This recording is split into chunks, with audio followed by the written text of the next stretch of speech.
Good morning. Look at that. It worked. It worked. Look at that.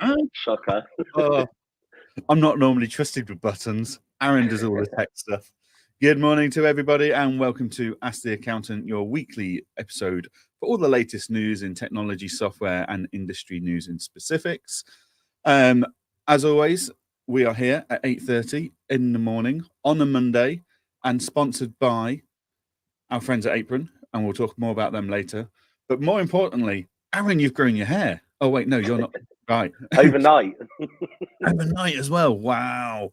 So, morning, Tim. Tim is joining us today because Aaron is off on his holidays. He and his wife have gone to Las Vegas for 2 weeks. So, I have got a guest this week in the form of Tim, and I've got a guest next week as well.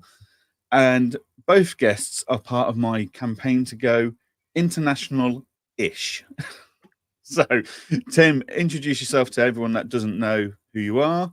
And yeah, talk us through what you do, where you are, why you're there. So, I'm Tim Chilstone. I'm director of TCS in Guernsey.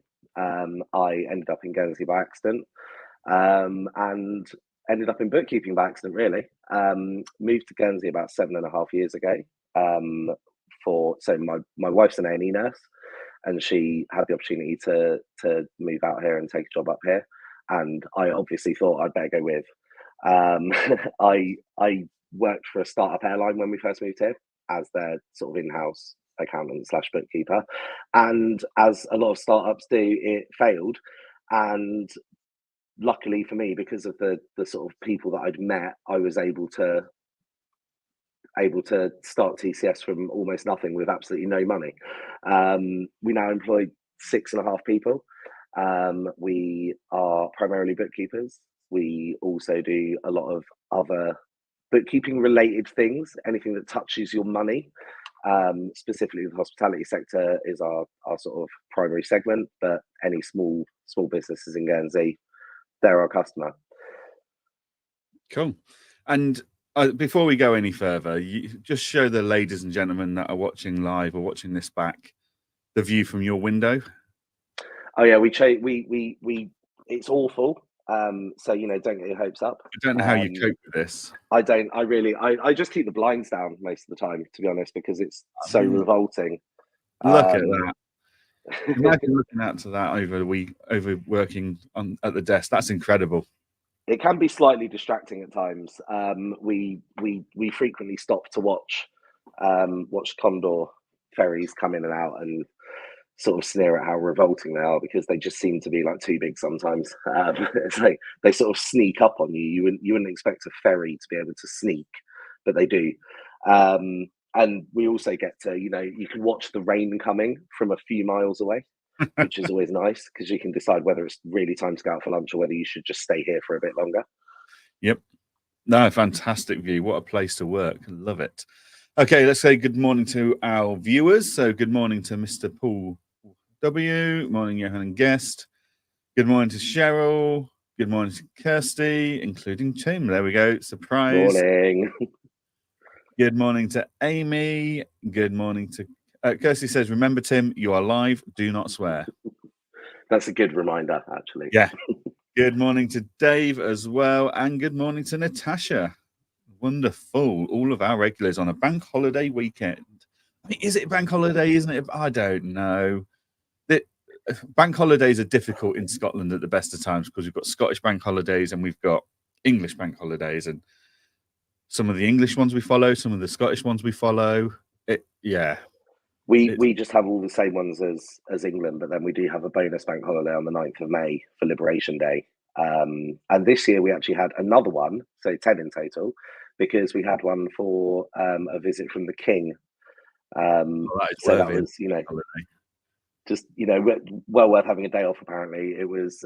They had one last time a new monarch came over, and that was quite some time ago. So they thought, it was high time they had another one. Very good, very good. Yeah, it's one of those. The only Scottish one that I've seen the majority of Scotland actually observe is the 2nd of January, because they like to get that extra day in after the New Year's party for the hangover. Yeah, exactly. But then, like some some of the schools will follow the English bank holidays, some follow Scottish, some follow a mix. Royal Mail follows the English bank holidays, not the Scottish bank holidays. It's very confuddling. It's just incredibly confusing, really, isn't it? Yeah, but as Paul says, bank holidays is just a quiet day in the office, no calls or emails, etc. So I can get plenty done. Exactly. Yeah, that is always an advantage. If you need to just concentrate on something, then you're way less likely to be interrupted. But then you can't tell too many people that that's what you're doing, otherwise they'll know and they'll say, "Oh, since it's bank holiday and everyone else is leaving you alone, can I just?" No, you can't. Yes, exactly. So yeah, we're mainly working today at On Point Accounting. Engage is pretty much off, but I'm about as always. So yeah, a quieter day, hopefully. Cool.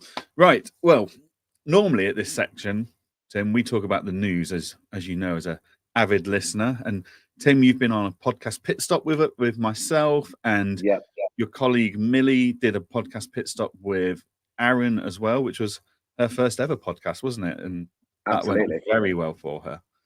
So that was good. She was pretty nervous about that, and then absolutely smashed it and didn't appear nervous at all. So we're actually upping the stakes tomorrow. Millie's going to be on BBC Radio Guernsey tomorrow morning, just to really see how she deals with the nerves. So let's see how that goes. I'm gonna be there just for moral support. I'm not going to speak. Wow. And it's Millie's turn. I mean, that is quite the step up from just having a chat with Aaron and myself on a podcast. Oh, it's on a par at least. But yeah, at this point, we normally talk about the news. It is August. It's a bit thin on the ground. So Engage has decided to step up and give some news to the world. So Engager, client Engagers, people may know it, made two announcements this week. One was that we've created the new role of head of sales. So everything up until this point for the last 2 years has been completely focused on support and product development. We're now at a point where we need to push more sales to be able to push more development. So we have appointed Marcus, formerly of Accountancy Manager and Bright, as our new head of sales, and he'll be starting at the end of September. So exciting times there. Did you see that announcement, Tim? I did. That's quite a win of a hire, isn't it? That's accountancy manager, especially before it was sort of part of Bright. I mean, I used accountancy manager briefly when I first started TCS, and the way that they behaved at the time, like Engager, very much reminds me of like what they were like at the time. Very sort of reactive to any issues, very good support, and you know the sort of general just attitude that was really, really good at the time. So that seems like a fantastic hire for you guys. Yeah, we are somewhat pleased with ourselves to have him on board, and very excited to see where he can take us in the future. But that wasn't enough for the week. We've also announced Engager Labs. So there's a new conference coming to the conference scene, people. Engager Labs will be in Liverpool on the 25th of February. And it's not in some kind of function room or hotel room or anything like that. We've gone big. We've gone for a proper conference centre, exhibition centre, in the form of Liverpool ACC, which is in the dockyards. It's I think Europe's biggest conference centre or something. I mean, it's phenomenal. It's a phenomenal space. There's no point half-arsing things, is there? Like, if you're going to do it, you might as well go for the top. Yeah, like, you know, we could have tested the water with like a virtual conference, but I know from COVID times that virtual conferences just don't work. You don't get the attendance. No one watches things back. No one gets the same value out of it, no matter how good your sessions are. Or we could have done like a small road show, or we could have done, you know, something, you know, piggyback off Accountex or something like that. But no, we decided, no, if we're going to do it, we're going to do it properly. So we're hoping it'll be somewhat different. There will be a foyer with loads of exhibitors in, but there's going to be 3 stages, 1 main stage, 2 side stages. The main stage can hold up to 850 people, and it's like an auditorium style. So we're Right. very much going for the Apple event type thing where someone walks on stage, chats about something, pulls something out of their pocket and goes, oh, you can do this now, or check this out type thing. So yeah, and it's Definitely labs. needs a keynote speaker or two. Yeah. And it's labs because we're going to be telling you what's coming out of our labs and what we're working on for the year ahead. So very exciting. Just got lots and lots to sort out now and make sure it goes off well. We've had loads of interest already. Loads of exhibitors have been in touch, and I think we crossed 300 registrations of interest over the weekend, which was phenomenal. Nice. So new conference on the scene, Liverpool this time. Already had the comments of, oh, it's a bit far, but I always go, well, you're telling me 2 hours is too far for you. I travel 4 hours minimum to get to any conference because I'm in Edinburgh. But that pales, like, I just get on a train and get off the train 9 out of 10 times because it's a direct train. But that pales into what you have to go through, Tim, to go to conferences. And you go to quite a lot of the conferences on the UK scene. So why? Yeah, it's a good excuse to get off island occasionally. There's some people who live in Guernsey have a sort of permanent attitude of, oh my god, I've got to escape every month. I've got to get off the rock at least once. I don't. I stayed here without leaving for 18 months during COVID. Didn't go anywhere, and it was fantastic. But it is nice to have a good reason to go away for a couple of days and do something different. And it also, we don't get, obviously, with the sort of like the physical barrier of 70 odd miles of water in between us and the mainland, we don't get the opportunity to go to as many of the smaller things. We don't get to have just, we can't just decide we're going to casually meet up with a couple of our sort of colleagues in bookkeeping for lunch tomorrow because we happen to all be 5 miles from each other.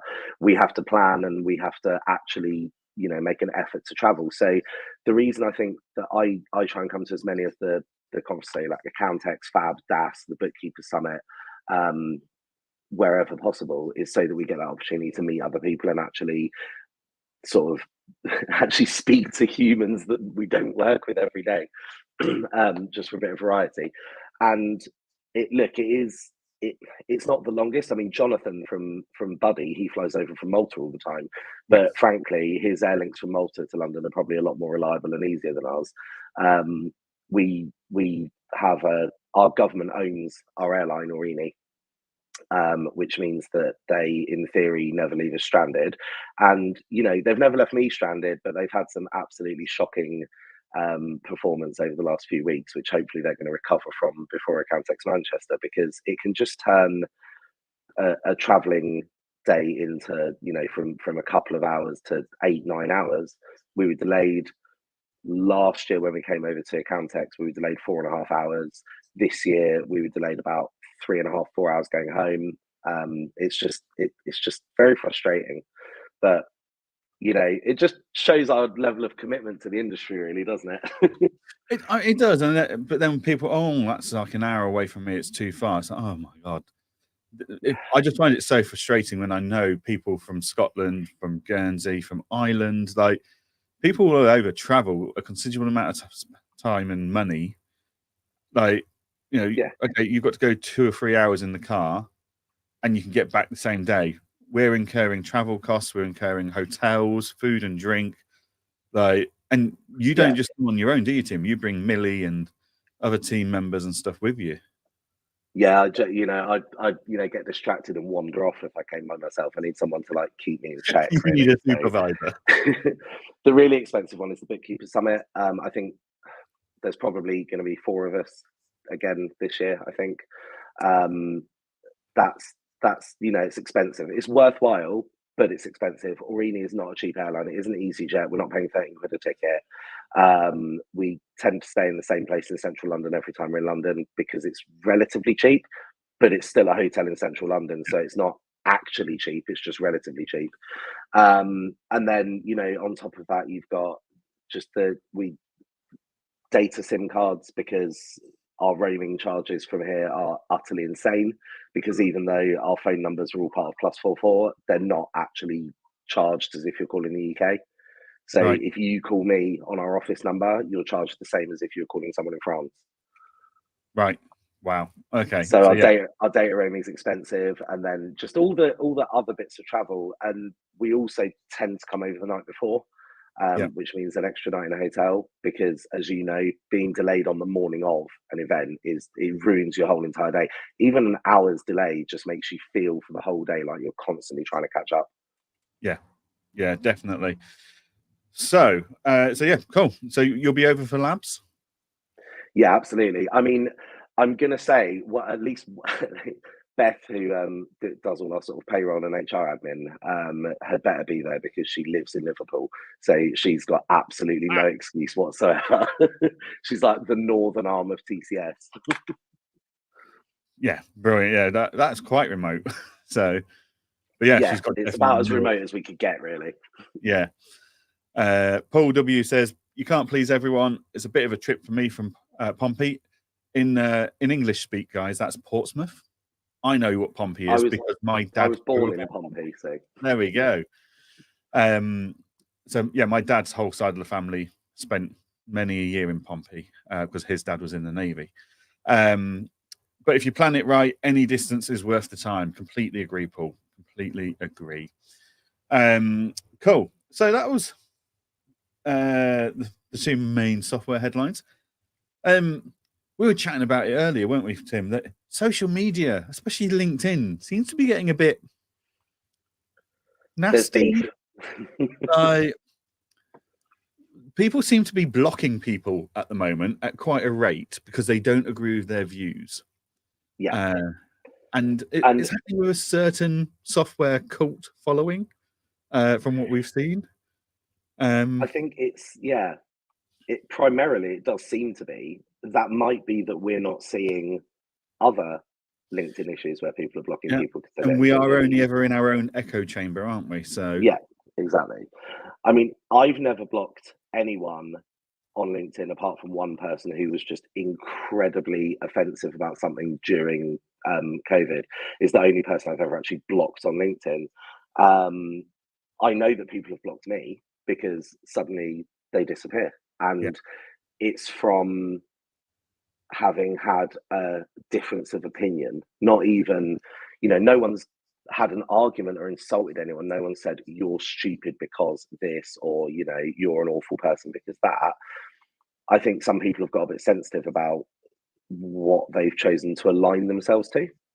And that seems very strange to me. And part of this, I mean, everyone's going to expect me to bring it up, so I'm going to bring it up. And it's what I refer to as the zero cult members.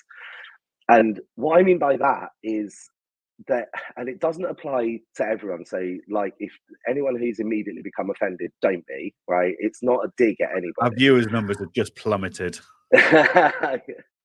It's something that I fail to understand more than anything else. And when I try to ask them about it, they think that I'm getting at them. Now, that might be my fault because of how I phrased the questions, but we're primarily a Sage practice, right? I prefer it. We do have some clients on QuickBooks, and we have some clients on Xero as well. And we have a couple of clients who are going to stay on Xero forever and ever because it's the best system for their needs. I fully appreciate why some people choose to be a Xero only practice for uttered reasons. What I don't understand is the ones who it's the ones who tend to have somewhere on their bio that they use like heart-shaped beautiful software, and then if you ask them because you're genuinely interested, right, okay, why is Xero so good for X? What am I And missing? Why don't I yeah, understand? exactly. What don't I understand about this? I want to know because maybe it will help me out. Maybe I've got a client that I should move to Xero because of that reason. Instead of actually giving you an answer, they just say, "Oh, well, you wouldn't understand because you don't understand how good the App Store is, and you don't understand how Sage is dinosaur software." Well, I mean, the App Store, for a start, most things that integrate with Xero also integrate with QuickBooks or Sage or Free Agent, and if they don't, they've usually got a direct equivalent that does. And I I don't get it. I don't understand the cultish devotion to how beautiful Xero is, and I will pay 400 quid per person for a ticket just to go to XeroCon and be sold more Xero stuff. I honestly don't get it. Some people that are big Xero fans have absolutely done a decent job. They're not required to explain it, but I appreciate when they do. I appreciate when they say, oh, actually, the reason I really like Zero is because I really like the simplicity of the built-in fixed assets register, for example. Yep. Okay, great. Yeah, that's true. That is That's something that tangible. Zero It makes sense. it does. Zero does do the fixed asset. The base for a basic fixed asset register, Zero is better than Sage or QuickBooks for that feature, right? Yep. Absolutely, I don't disagree. I'm not out there saying Sage is better than everyone else. I'm saying I prefer it. I don't understand the slavish cultish devotion that some people have to Zero, to the point where they will say that if they're considering taking on a client, you move to Zero or else, even if the other system that person might be using is better for that client. There's many specialist platforms out there for many different people, and some of them, yeah, they could move to Zero, it wouldn't matter. Some of them, it could actually be detrimental to how they sort of run their business or get information out of it. Yeah, definitely. I mean, I primarily historically have always been QuickBooks. However, we've always had Zero clients, and we've always had free agent clients. And we've gone through a bit of a patch recently where we've gone a lot of free agent clients, where free agent just really is a good model for that client at the size they are, and they get free agent for free if you use Metal Banking, which is a fantastic banking app as well for that client. But again, like just last week, we put 4 businesses onto Zero because we needed that control over the user permissions that QuickBooks doesn't give you. But it also had to plumb into a CRM system that free agent doesn't plumb into. So you go with what's right for the client and their business. Yeah. And yes, I prefer the culture and the ethics of free agent and QuickBooks over Zero, for example. The reason I never talk about Sage as such is because actually I don't know the product well enough. Like, I came into the industry 7 years ago when Sage was still a little bit old school and hadn't modernized. Whereas now, like, I love talking to Chris Downing and Tim and everyone there because they've just got this hugely great product now where it's all on the latest coding. Like, technically, the coding and the software that Sage is now built on is more modern than Zero and QuickBooks. Yeah, no, exactly. I'm now going to get hate mail from the Zero crowd. And that's allowed Sage to not only talk about AI like everyone else has been talking about since last autumn, but they've had betas in product and in life and working for months now. Exactly. So actually, Sage are ahead of the game. Yeah. And the biggest problem I've got actually is I haven't had the time to look at Sage and learn it and work out, right, who is this right for my client base?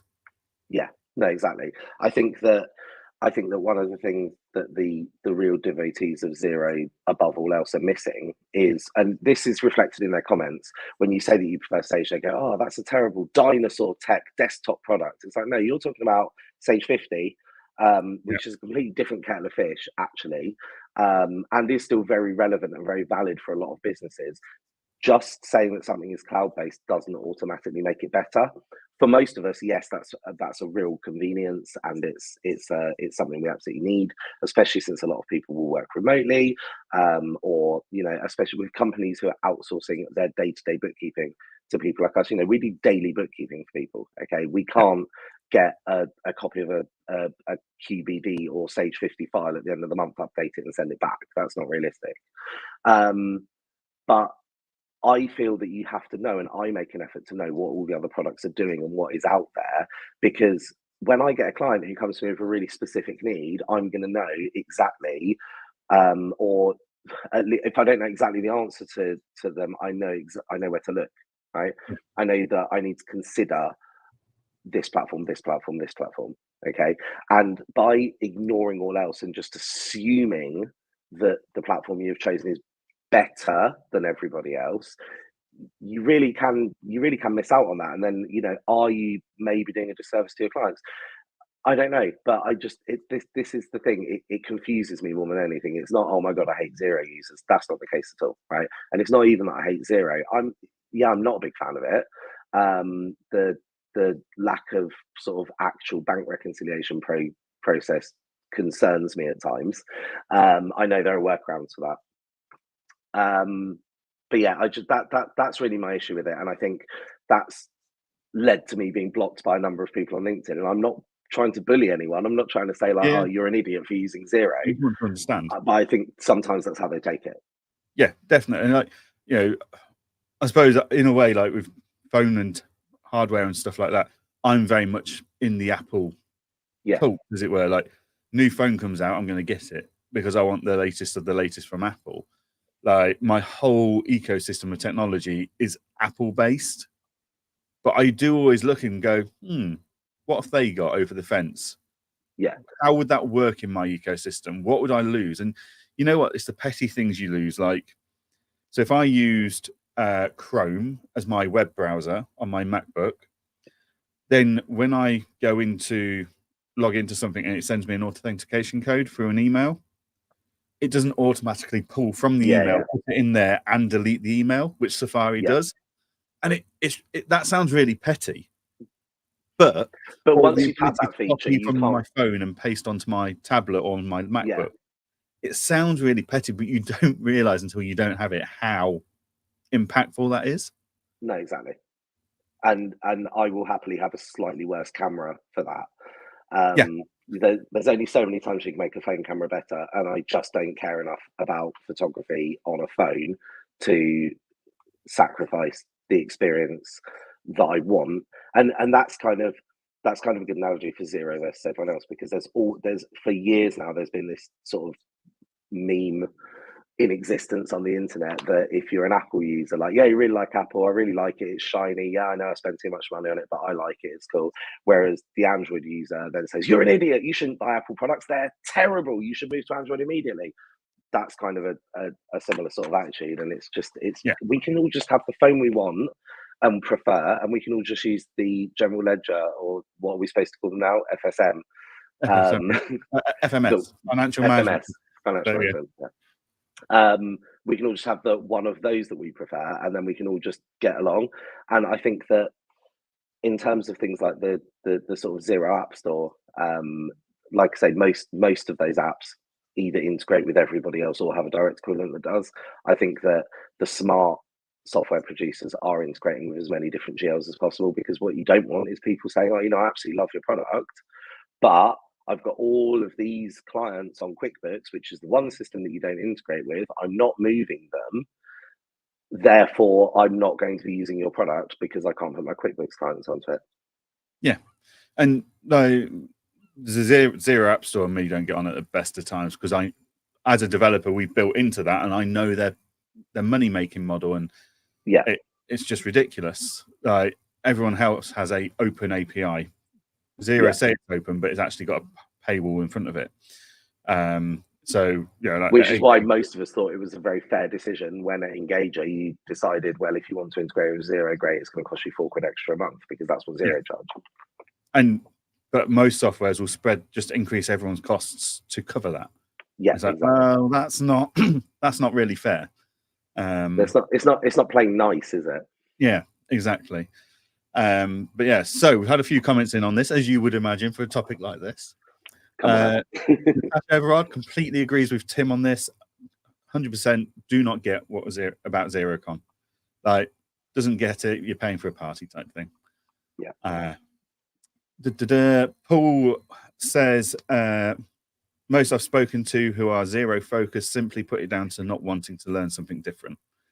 And yeah, like, part of the pain point of moving from Apple to Android would be learning a different ecosystem and a different user interface, I suppose. So yeah, and that's also like a huge obstacle in any of the software, like whether you're going from stock management to different stock management, CRM, practice management, whatever it is.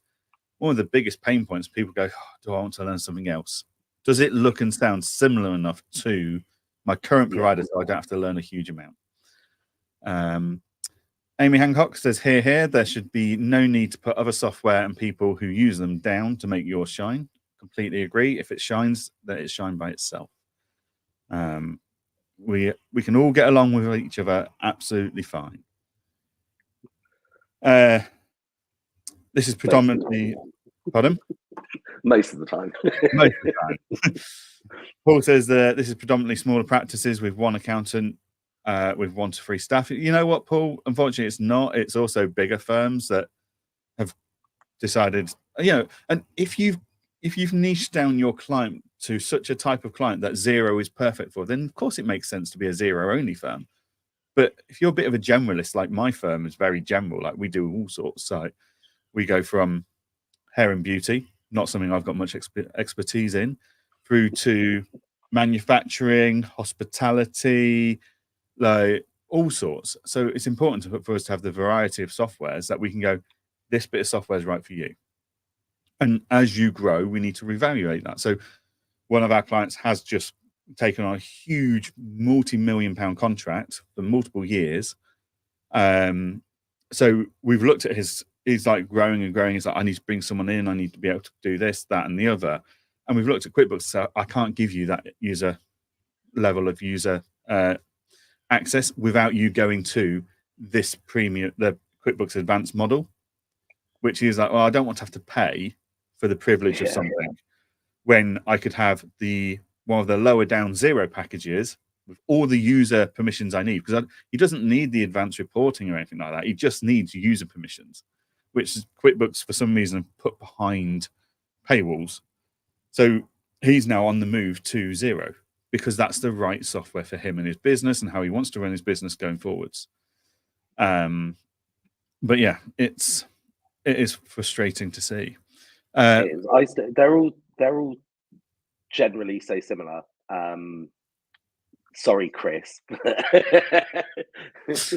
Yeah, Chris, we need a one-to-one, Johann. We do, Chris. I am very aware of it. I need to make time for it. That's the problem. And so you guys both come out to Guernsey at the same time. We'll all do some Sage stuff. There you go. Yeah. I still, the thing that gets me as well is, like, I briefly mentioned it before, it's like the obsession with, but it's cloud-based. It's like, yeah, that is more convenient for most things. But the problem I have with all of the platforms at the moment, so Xero, QuickBooks, Sage, FreeAgent, all of them, is there's some really, really key features that you have to pay a load of extra money for by adding apps on. And so 10 years ago, when I was running a restaurant and a couple of pubs, I had a desktop Mac-based piece of software called Account Edge. Right now, it is still available, but as from what I understand, it's not really a thing anymore. It's not really in development.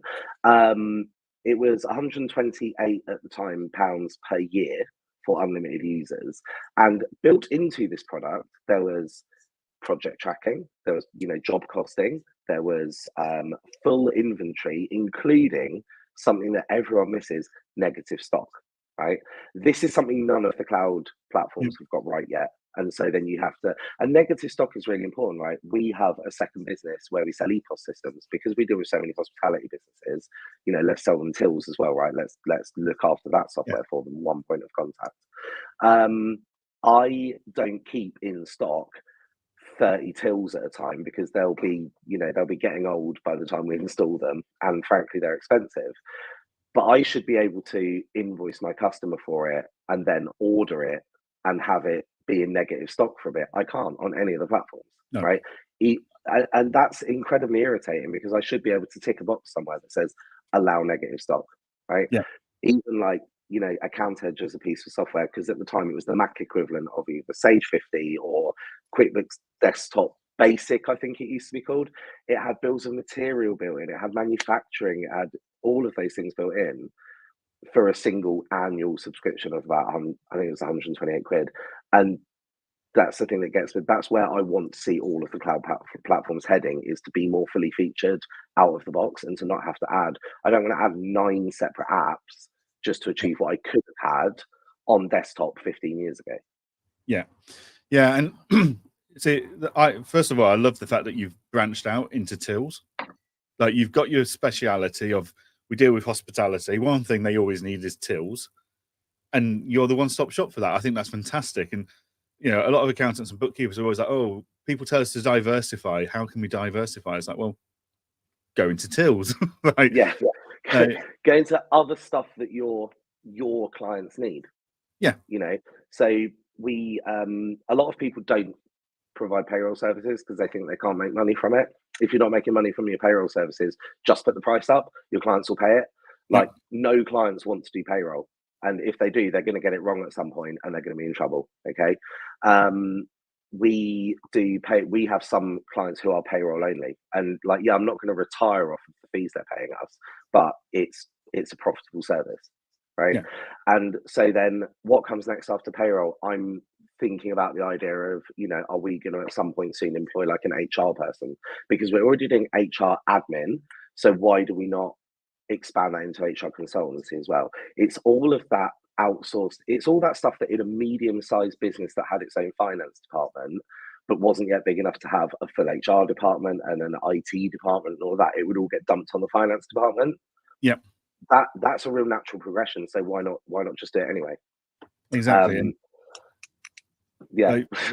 Like diversification is fantastic. Like, so what most people don't know is one of our my On Point Accounting sister businesses that we've got is a wills company.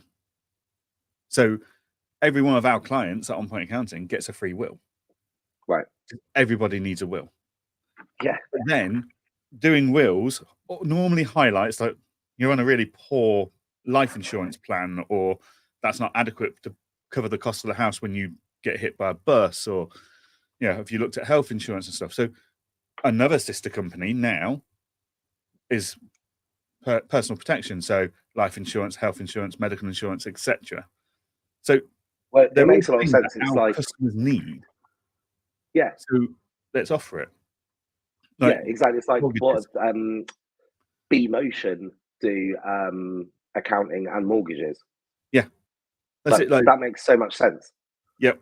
And so we've got a mortgage company as well that does primarily deal with anyone else, but they've got one guy in there that we put all of our clients to, because he understands the complexities of being a director and a self-employed person, and he's not just going to go and put your application to just any bank. He will automatically filter out the ones that are a pain in the backside. So like HSBC, absolute nightmare when it comes to self-employed and directors. Like they'll give you an agreement in principle straight away, but then they'll make your life so difficult you pull out because then they don't have to. But yeah, like there's so much diversification we can do into different sectors and into different services. And yeah, tills, especially if you're in hospitality and retail, like we've just had to move. Well, we've not done it. Our clients done it, but we've advised and stuff on it. Like cloud tills, fantastic. But when you're in a side street on the Royal Mile in Edinburgh and the internet is patchy at absolute best, like in the city, in the heart of the capital city of Edinburgh, you'd have thought the internet's going to be all right. No, like it struggles because it's got to go through all the stone walls. They've got to get and it's got so many people connected to it as well. Yeah, so there's only so much capacity. Their tills literally couldn't keep up with the rates of sales in this restaurant that my client was putting through it. So they've had to go back to an old school self-contained till that's not on the system because it's processing on the unit and it's rapid now. And they have to download and send us the sales report because I mean, look, to us otherwise and keep up the sales requests. Our main system that we sell is ICL Touch. We're an ICL Touch authorized partner, and actually does integrate with Xero, QuickBooks, and Sage, all of them, which is really nice. How friendly! But it works offline, right? So if your internet goes down, now you might have issues processing card transactions if you've got no internet access, but at least you can still put orders through, take cash, take the card payments later, whatever it is. If the internet goes down, the till will just continue working offline until it then comes back online and uploads all the sales in the background. And that's exactly how that sort of thing should happen. If our internet goes down, we can't do any work, right? Only Emma, who's our accounts admin assistant, can get any work done because about 50% of her job involves walking around town, picking up paperwork and cash from people. And the rest of us just sort of go, well, what should we do? Luckily, our internet doesn't go down that often, but, it does happen. Yeah. Yeah. Paul says next month he's moving someone from Sage 50 to Sage Cloud. I could have pushed them to QuickBooks, but their staff have been using Sage for years. So that makes complete sense. Yeah. Like, And you can do an import of Sage 50 data when you set up a new Sage Cloud client. You can do an export import of the Sage 50 data. So it does make makes sense. life really easy. But the main, like, whenever you're upgrading systems, if you've got team members involved in your client, they're the ones that you normally have the biggest migration headache with, because you've got to train them. They've got to be they're normally resistant to change. It's like, well, why are we changing for the sake of it? Blah, blah, blah. They don't understand it. So yeah, if you can make it nice and easy like that, then yeah, it makes complete sense.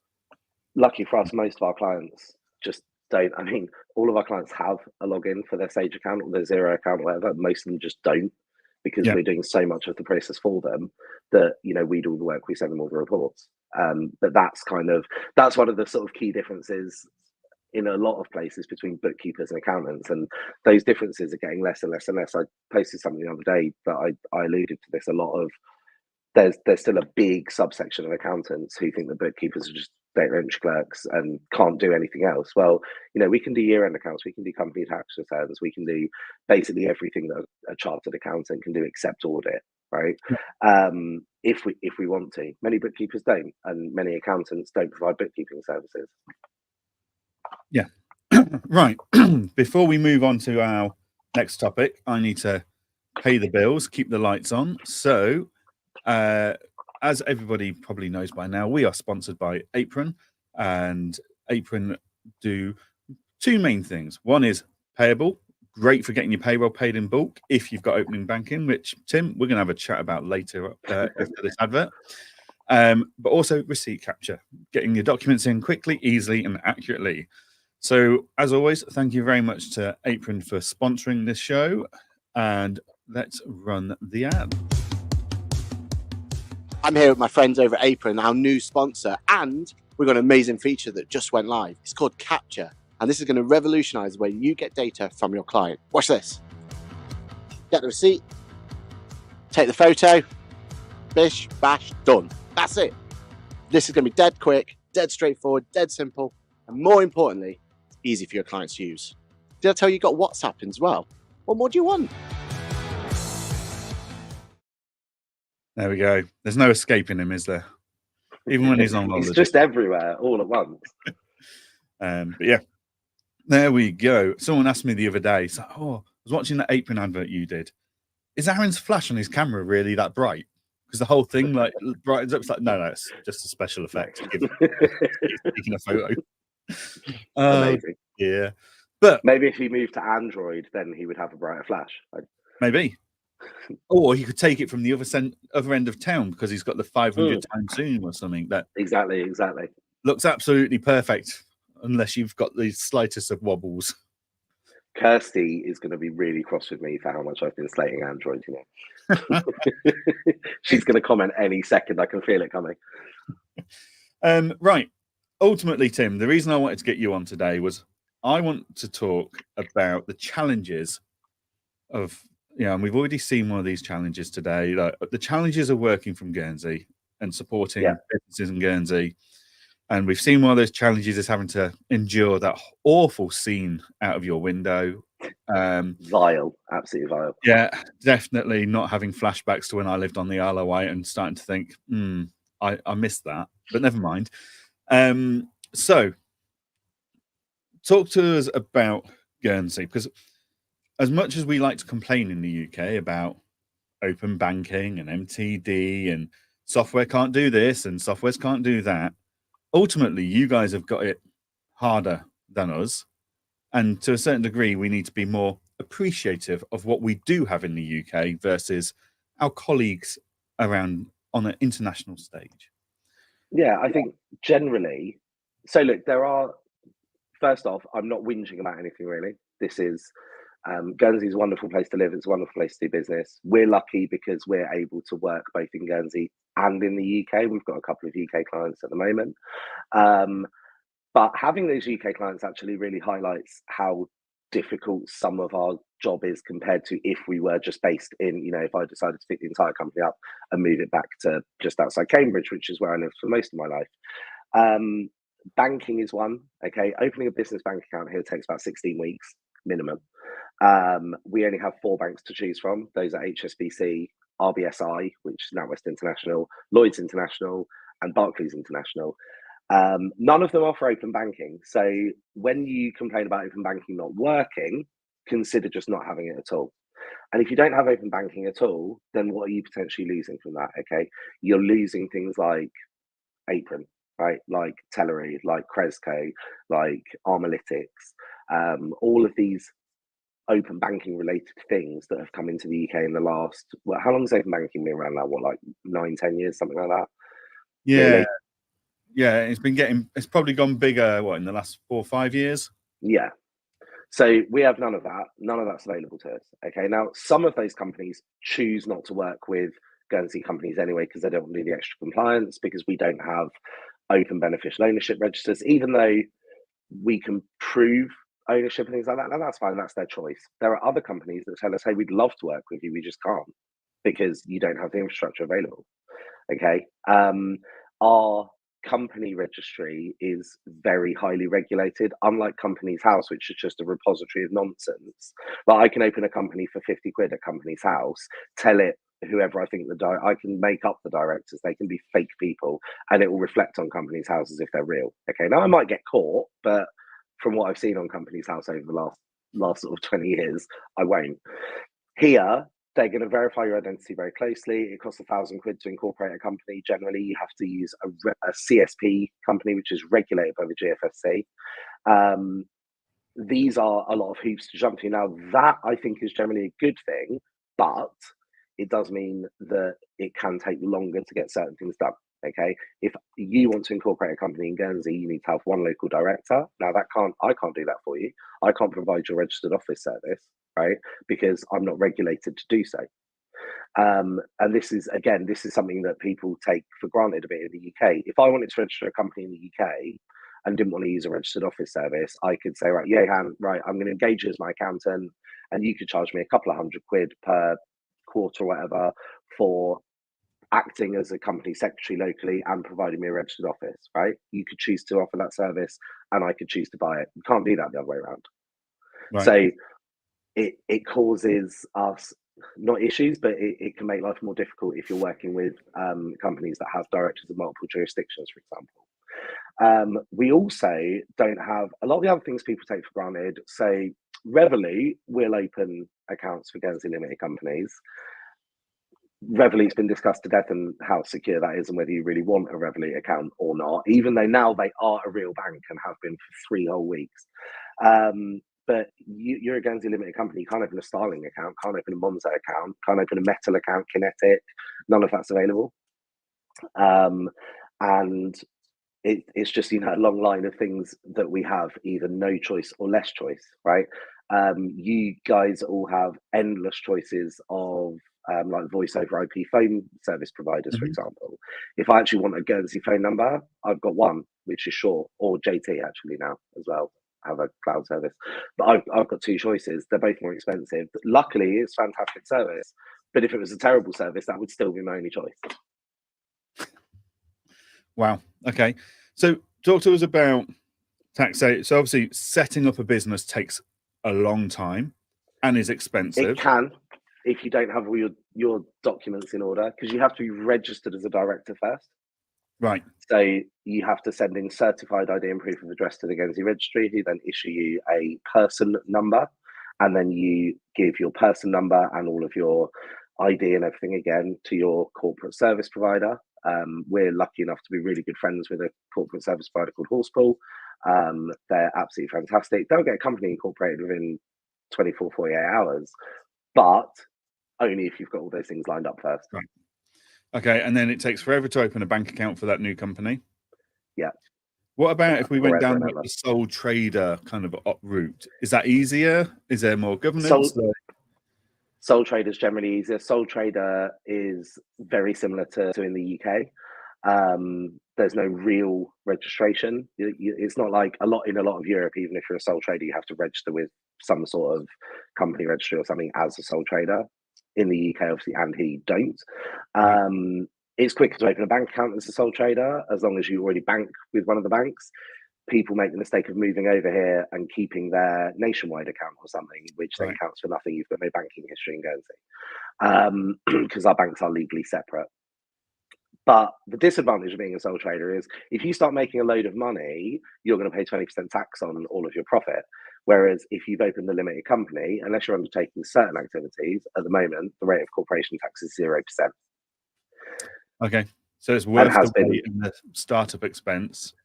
To incorporate a limited company, as well as obviously the advantages of being, of having your liability limited, which I think a lot of people, when they discuss whether it's better to be a sole trader or a limited company, they only focus on the tax, and that's both here and in the UK. They only focus on the tax efficiency of it, and they forget that there is a really, really good reason to be a limited liability company, and that's that if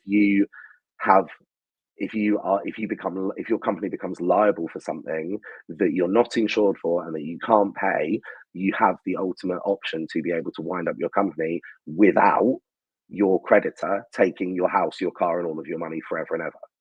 And that, to me, is more important than the tax efficiency, and always has been. Yeah, we in my firm, we've always discussed that first with a user, with a client, then discuss the tax, especially in the UK, because the tax savings are marginal at best at the moment. But yeah, so hair and beauty people, they always seem to stay sole traders, and I say, you know what? You're using chemicals in people's hairs and stuff, like near their eyes and stuff. Yeah, like if you do one thing wrong, and then your insurance provider turns around and says, "You didn't follow your own rules and procedures, so we're not insuring you." Yeah, you're screwed. Yeah. Exactly. So yeah, and that to me is way more important than saving a bit of tax. Now, obviously, in Guernsey, incorporating a limited company and paying 0% tax on profits, assuming that you're planning to grow the business and leave some profit in the business. Obviously, if you're going to take every penny of the profit, then you're paying 20% anyway. And we do have some advantages. Okay, I don't have to spend ages having conversations with people about whether it's better to take a salary or dividends, because it's just all 20% anyway, so no matter. Right. It's things like that saves us a lot of time. We do have the ability, when people have issues with their tax or their social security, that we can just phone the tax office or send them down there and they can go and see a human. I can ring the tax office Monday to Friday between 8:30 and 4 and get an answer within 3 or 4 minutes to my phone call. Wow. And also I can speak to the same person, and I know who those people are. I know that if I have an inquiry about an employer's ETI code, which is similar to a PAYE UTR, I need to phone a guy called Nick, and if I've added a new client and sent the form of authority for them to appear on our tax return portal and they're still not there after 3 or 4 days, I can ring Sharon and see if it's got lost. These are some of the advantages he's referring to when he says, "Tell him about your lady at the tax office." Is that Sharon? It could be. We've got a lot of friends at the tax office. I'm envious about that. Like that, just that level of support from your tax office would be. I mean, someone to answer the phone would be nice. Yeah, it is good. Look, they've got their problems, but they're generally very helpful. The people that work there are incredibly helpful. Sometimes the systems that they have to work with are not helping them as much as they could. But whatever genius decided many years ago to issue a lot of personal tax references in Guernsey that start 0-0, I'd love to have a word with them, because that's the worst decision that anybody's ever made. But apart from that, we also we also have the ability, if we need to speak to a client and they're not answering or they haven't responded to our emails or something like that, well, we can just go and see them, right? 90% of our clients are within a 5-minute walk of the office. Nice. These are the advantages. So look, I know I love to whinge about, I wish I could use Apron. I wish I could use this, and this, and this. There's pluses and minuses to being here. I think that what a lot of people in the industry in the UK are missing is that the UK generally, not on everything, but generally, is head and shoulders above pretty much everywhere else. Yeah, there's a lot of the things that you way. have access to that people in the US are still writing checks, for goodness sake. Yeah, you've got the US writing checks. Like the UK had a choice. They could either go down e-invoicing or MTD first. both were going to get done at some point. And like I'm fairly convinced in the next 5 to 10 years, softwares like auto entry and Dext and stuff are going to have to find a new way to market themselves and new benefits. Obviously, statement processing is going to be there for those that can't do open banking, and supplier statements will still be there. But ultimately, when e-invoicing comes in, that's the majority of their workload gone. Yeah. I mean, the question for me is whether, because as much as e-invoicing is going to be revolutionary, right? If you get a 100-line e-invoice land in your QuickBooks, in your e-invoicing, it doesn't necessarily know how you want that coded, right? It knows that it's you're still going to have to food. do that. Yeah, so it's whether they'll sort of pivot to more recognizing what the suppliers' lines are, doing, like we use Lightyear because we do so much hospitality stuff and we have endless, 100-line invoices. It's very easy potentially to see how, forget about the OCR aspect of it, if you pulled an e-invoice in, that it would recognize that product from last time and know what that product should be categorized as. So if they're sensible, that's the way they'll go. And if they don't, then I don't know. You guys discussed a few weeks ago the idea of like when you sort of tap to pay with your phone and a receipt can automatically come into your banking app. That's the sort of thing that's going to take an endless amount of time to get right. And people who sort of middleman that stuff in the meantime, they're going to make a lot of money from filling in the missing links, I think. Yeah, no, it's a really good point. But I mean, everyone does seem to have forgotten that e-invoicing has been around in the retail sector for 25 years. Yeah. EDI invoices are standard across sort of multiple retail, and they have been for a long, long time. And it's always surprised me that outside of retail, there's been no equivalent. Yeah, it's just never been widely adopted, has it? No. It shows it's really useful, actually. It's going to save so much time. Like one of the benefits of Xero is that they've got the Xero e-invoicing ability where you put the Xero company number or whatever reference it is, and that automatically goes into someone's draft bills and that. And that's really cool. Yeah, that's how e-invoicing should work. It's amazing. Yeah, like it's so useful. At the moment, while there's no legislation to standardize it, no one's gonna. It's not going to be effective enough. So absolutely, yeah. So we'll get there in the end. We'll get there before America anyway, and then we'll complain about it without realizing that we're steps ahead of them anyway. Exactly. Well, we are coming up to 9:30, Tim. Thank you so much for joining me, Tim. What have you got on this week? What's the plans for the next few weeks? I'm doing a few tax returns this week because our deadline. We've got 2 tax return deadlines next year because they're moving the returns deadline back to where it was pre-COVID. So I've got January and November, and then I've got some UK ones in, obviously UK sort of March time, and then a couple of Jersey ones in June as well. So I'm getting ahead of myself, and we're also plotting and planning. I'm gonna stick in a brief plug now for something for people to look out for. Not quite ready yet. I'm wearing a t-shirt that says 65 on it. We are going to be launching some services into the UK to look after hospitality and retail specifically, mostly hospitality. And look out for that during sort of Q4 this year, Q1 next year. We're going to be talking to a few of you guys that are watching because we're really, really looking to work collaboratively with a lot of other accountants and bookkeepers. And the reason is that, with a few minor exceptions, when we talk to people about pubs and restaurants and coffee trucks and this sort of thing, everyone says, oh no, I don't deal with those. If I get inquiries from them, I say no thank you because it's too much hard work. Well, for us, we don't think it's too much hard work. It's our bread and butter. It's what we do every day, and we think that we can really help provide more of that service in the UK. Fantastic, thank you very much. Have you got any web links or social medias for that 65 yet? We've got, so there's a holding site up, 65.group. That will be built out in the next few weeks, and there'll be a lot more information coming on that. So I think just keep an eye on that. But otherwise, follow me, follow Millie, and we'll be sharing information as we build that out. Fantastic.